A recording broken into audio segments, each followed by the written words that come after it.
أعوذ بالله من الشيطان الرجيم. بسم الله الرحمن الرحيم. الحمد لله الأول بلا أول كان قبله، والآخر بلا آخر يكون بعده، الذي قصرت عن رؤيته أبصار الناظرين وعجزت عن نعته أوهام الواصفين. ثم الصلاة والسلام على العبد الخالص المؤيد والرسول المسدد المصطفى الأمجد المحمود الأحمد، حبيبنا وحبيب قلوبنا بالقاسم محمد.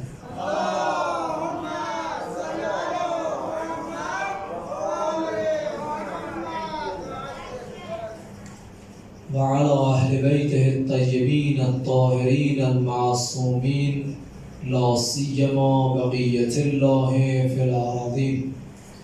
روحي وأرواح العالمين له الفداء، واللعنة الدائمة الأبدية على أعدائهم أجمعين.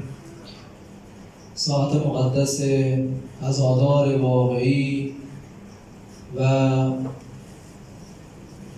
ولی نعمتمون حضرت بقیت الله الاعظم امام زمان عجل الله تعالی فرجه الشریف و جهت سلامتی و تعجیل در فرج حضرتش صلوات بلندی ختم بفرمایید.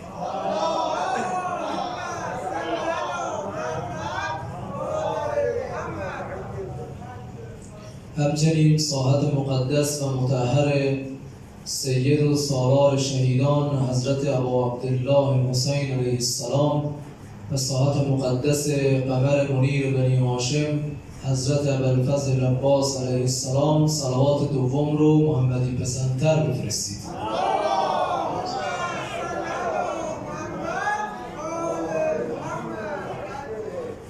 امیدواریم انشاءالله خداوند متعال به همه ما توفیق بدهد در دنیا زیارت اهل بیت و در آخرت از شفاعت اهل بیت بهره‌مند بشیم. ساحت مقدس اهل بیت صلوات سوم رو بلندتر ختم بفرمایید.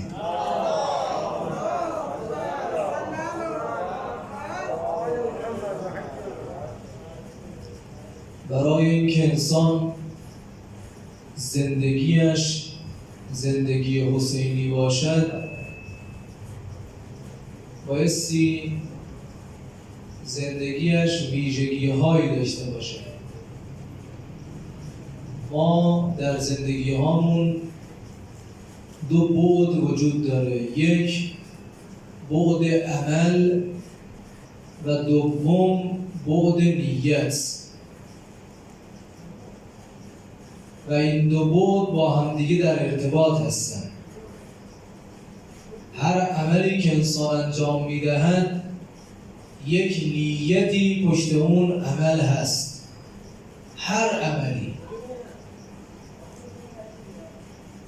نمیشه گفت انسان یک عملی رو داره انجام میده اما نیت نداره. بله، ممکنه نیتش خدایی نباشه، نیتش الهی نباشه، نیت خوبی نداشته باشه، اما نیت داره. به چه قصدی داره کار رو انجام میده؟ به یه قصدی. حالا برای شهرت هست، برای دل خوش کردن خودش هست، برای تشفی خاطر خودش هست، یا هر نیتی. نیت ارتباط داره با قلب. انسان هر نیتی میکنه بر اساس اون چیزی هست که درون قلبش وجود داره. قلبش اگر زنده باشد، این قلب زنده نیت زنده داره و عملش عمل زنده است. اما اگر این قلب مرده باشد،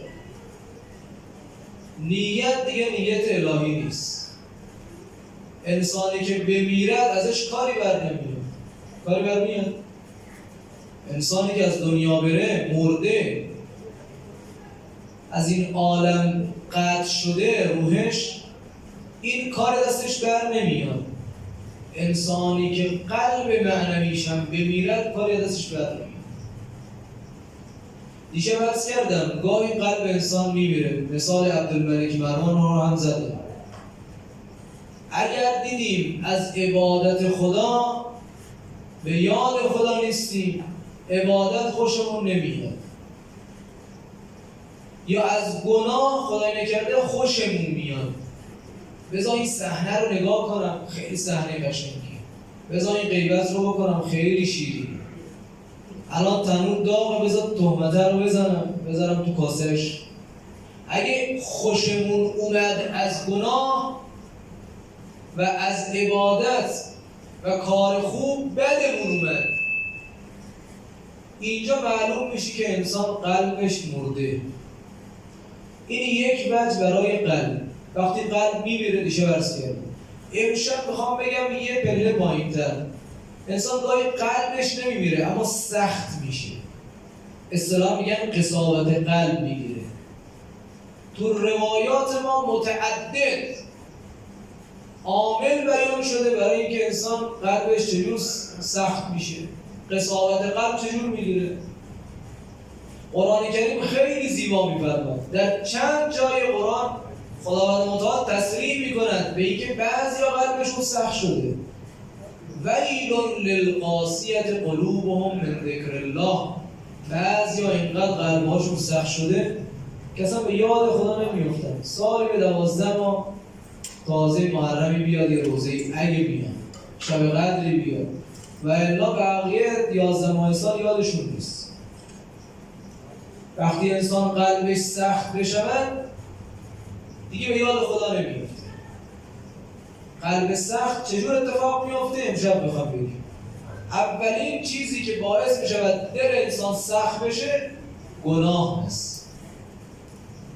گناه مثل یک سنباده‌ای که روی یک مثلا گل زده میشه یا یک چیزی که خیلی نرم است. سنباده‌ای که بکشن چیزی ازش نمیمونه.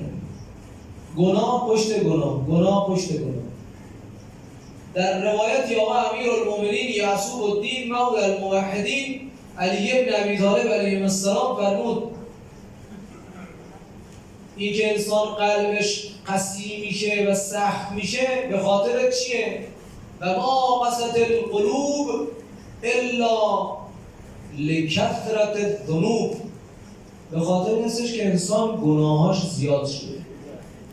اگر انسان گناه کرد، فراموش کرد، یه گناه دوباره یه گناه دیگه، یه نگاه کردی یه نگاه دیگه، دوباره یه نگاه دیگه، یه غیبت کردی دیدی که انگار آب از آب تکون نخورده.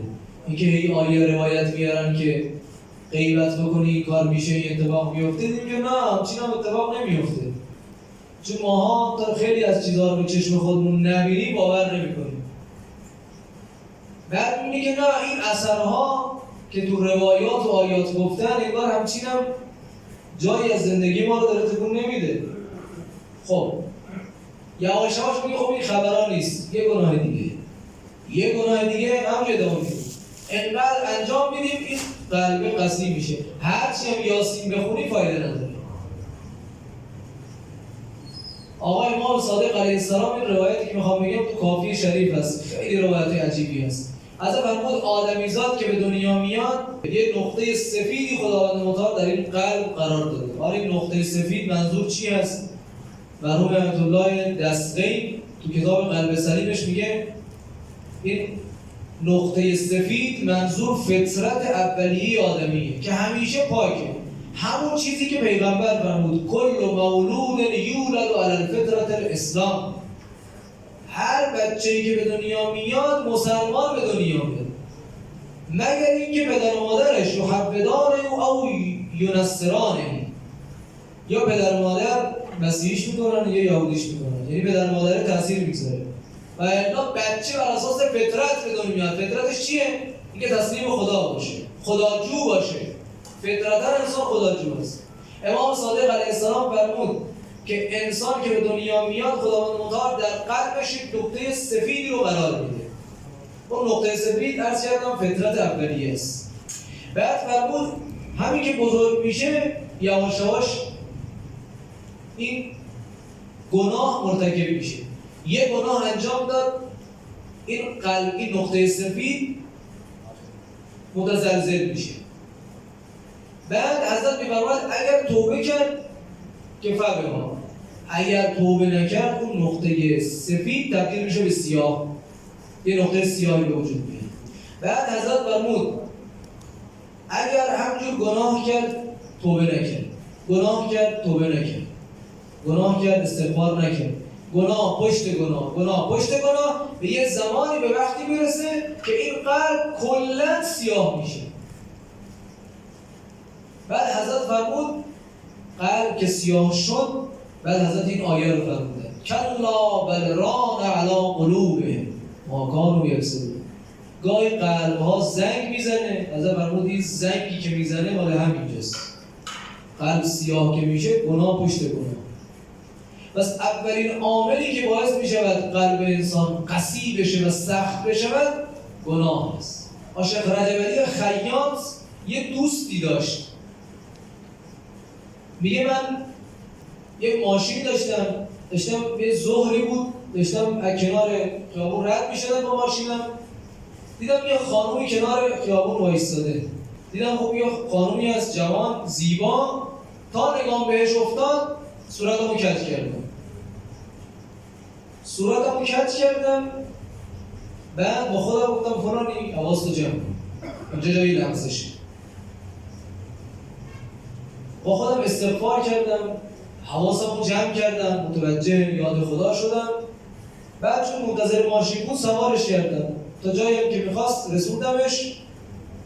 تو این مدت زمانی که من سوارش کردم هیچ هم به صورتش نگاه نکردم، همش هم به یاد خدا بودم، حواسمو جمع کرده بودم. روز بعدش که رفتم پیش رفیقم شیخ رجب علی خیاط، همین که وارد منزل شدم که انه بودش از دور میدید. گفت ببین رفیق، کاری که تو دیروز کردی من دیدم. همون لحظه که نگات افتاد تو برگردوندی، خداوند متعال یک قصر تو بهشت واسه ساخت. یک دوم یه حوریه شبیه همون خانمی که تو دیدی تو بهشت الان برای تو قرار داده شده. ماها چون اون برای قضیه رو نمیبینیم فکر میکنیم خبری نیست. گاهی اومدم خدمت پیغمبر صلی الله علیه و آله و سلم،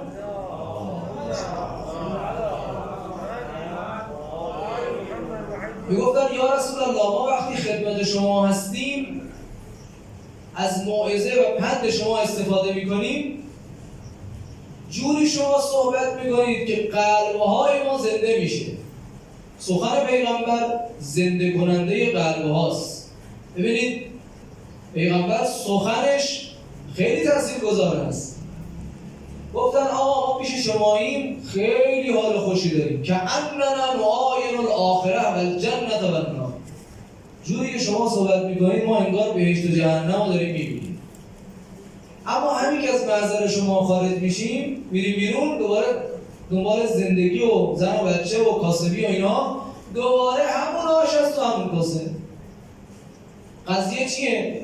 آیا ما منافق شدیم، دلامون زنگ زده، دچار نفاق شدیم؟ از فرمودن نه، ذاک خطوات شیطان، این قدم‌های شیطانه. از اینجا که باتون میذارید بیرون یواش یواش شیطان دوباره میاد مچتون رو میگیره، هی وسوسه میکنه. پس گناه باعث میشود که انسان قلبش سخت بشه.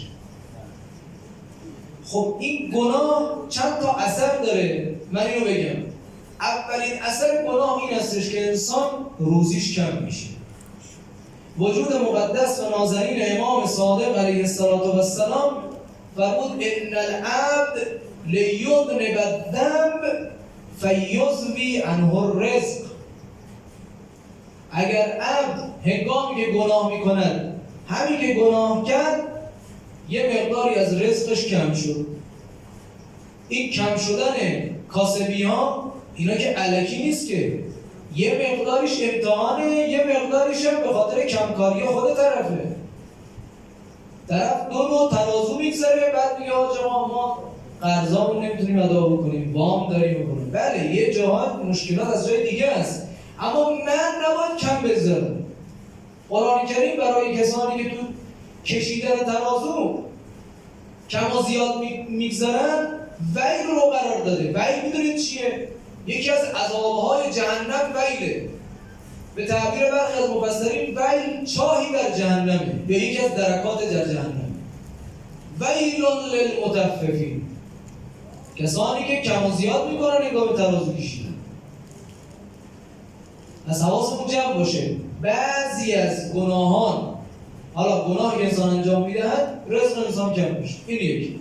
دوم حضرت فرمود آقا امام رضا علیه السلام برای همین روزهایی که من و شما الان توش هستیم، مال کروناست. اصلا این حدیث رو که من دیدم یاد کرونا افتادم. از امام رضا علیه السلام فرمود هنگامی که مردم بندگان یک گناه جدید رو مرتکب بشن، خداوند متعال یک بلای جدید رو میفرسته. این کرونا از کجا اومد؟ ببینید این کرونا امراض اینا که از تحت قدرت و تسلط خدا که خارج نیست، که ما بگیم قدرت خدا تا اینجاست، این کرونا از بیرون از قدرت خدا بوده. نه اینجور نیست. اما این از کجا اومده؟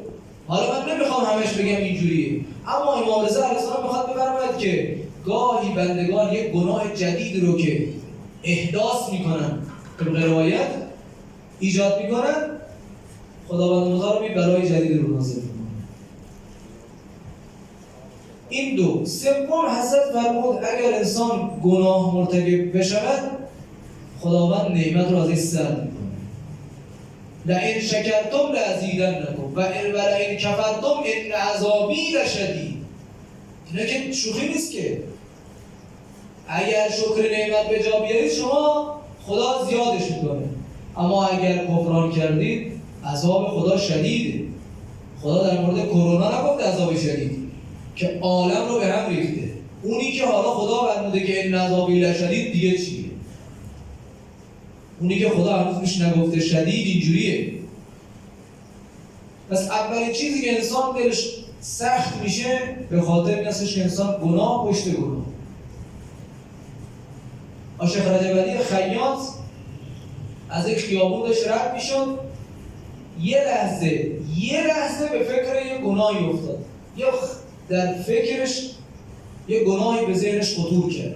نیت هنوز تصمیم نگرفت، یه لحظه خطور کرد.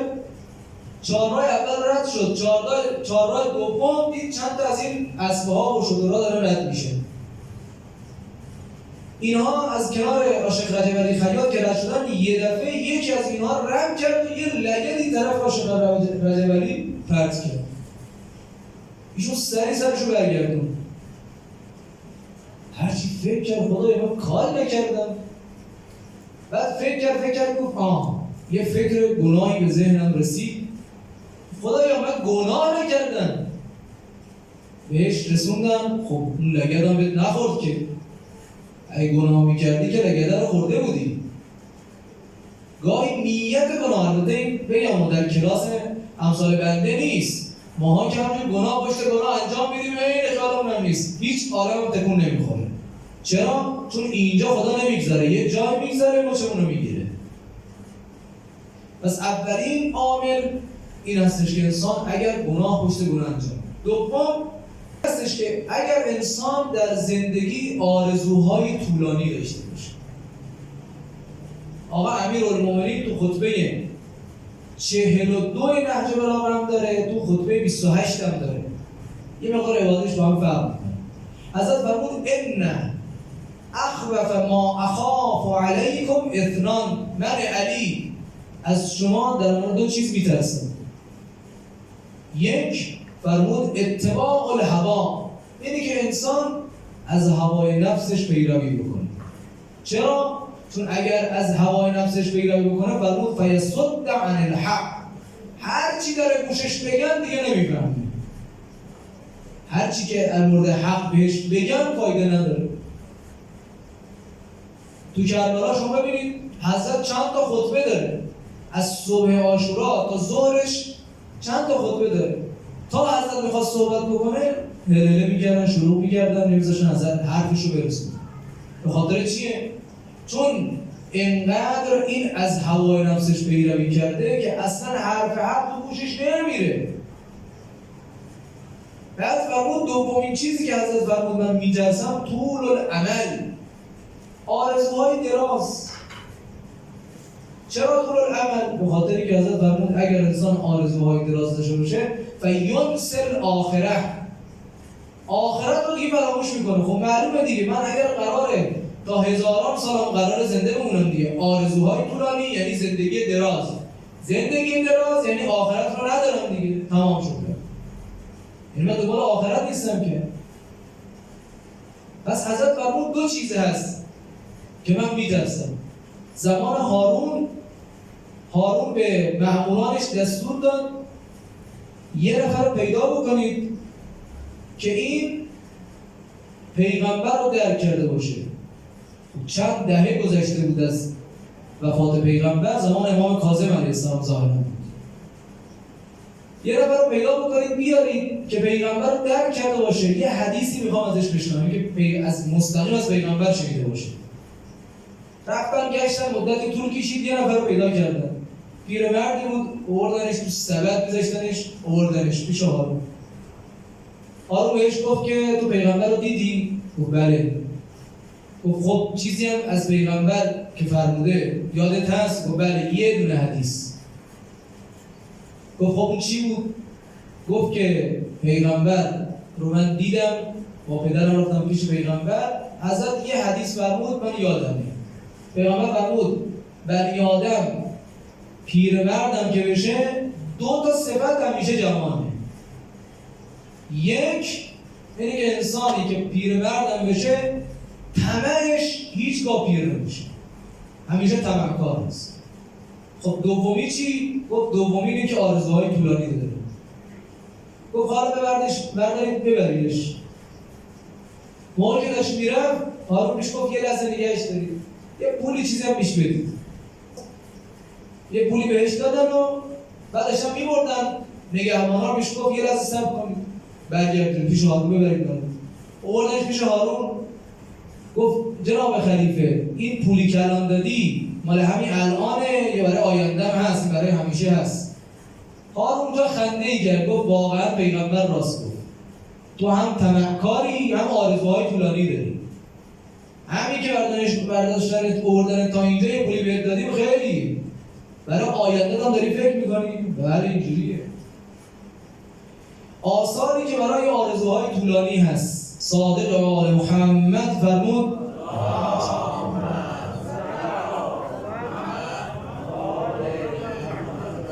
انسانی که آرزوهاش طولانیه باید حواس رو جمع بکنه. این معلوم میشه که انسان جاهلی است. چرا؟ چون العاقل یعتمد علی عمله.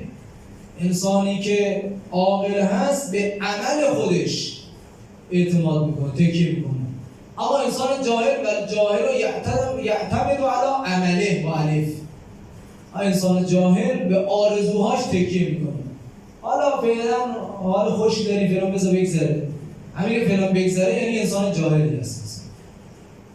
خیلی باید حواسمون جمع بکنیم. در یکی از مناجاتی که حضرت موسی علی نبی و علیه السلام در محضر پروردگار متعال داشت، خداوند متعال به حضرت موسی یه نصیحتی کرد خیلی قشنگه.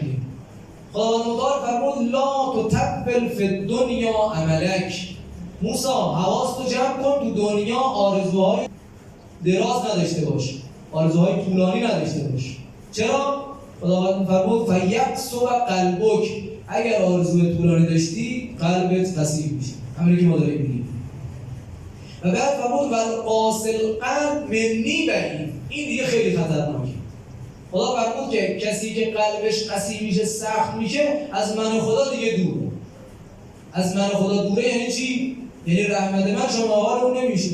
هر چی هم داد و فریاد بکنه فایده نداره. چرا؟ چون دعایی که انسان داره با زبان ادا میکند قلب همراهی نمیکنه. ببینید ما یه قلب داریم یه عمل دیگه. اولش عرض کردم یه نیت و یه دونه عمل. نیت هم از قلب برمیاد. اگر قلب همراهی کند با عمل اون موقع میشه محشر، اون موقع میشه کارساز میشه دعا. اما دعا زبان هست، اما قلب کاری نیستی. مثلا چند نکته در مورد عمر سعد بیان شده، چند تا جنایت بزرگ در تاریخ مرتکب شده. کربلا رو که دیگه همه مستحضر هستن. در جنگ صفین، این آرزوی طولانی میخوام بگم، وقتی که خوارج گفتن که یا علی معاویه قرآن ها رو بر نیزه کرده، ما با قرآن نمی جنگیم، خب چه کار بکنیم؟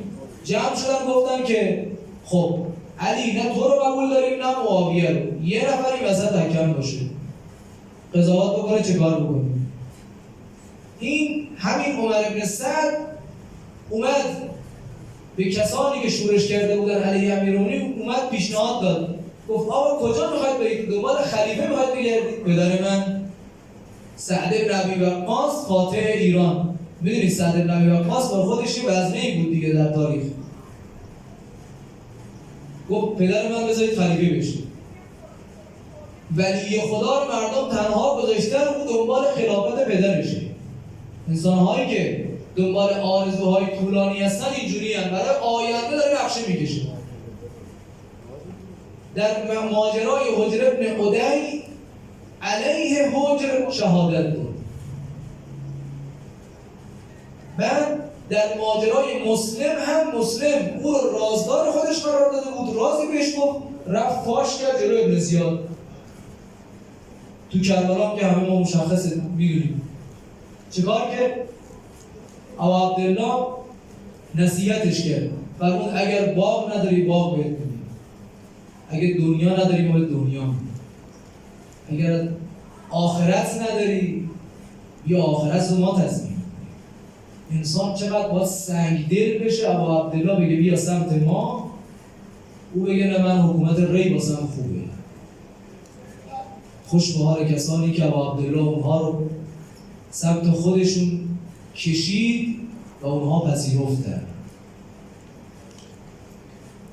امشب شب 8 ماه محرم هست، شبی که منسوب به شهادت علی اکبر است. السلام علیک یا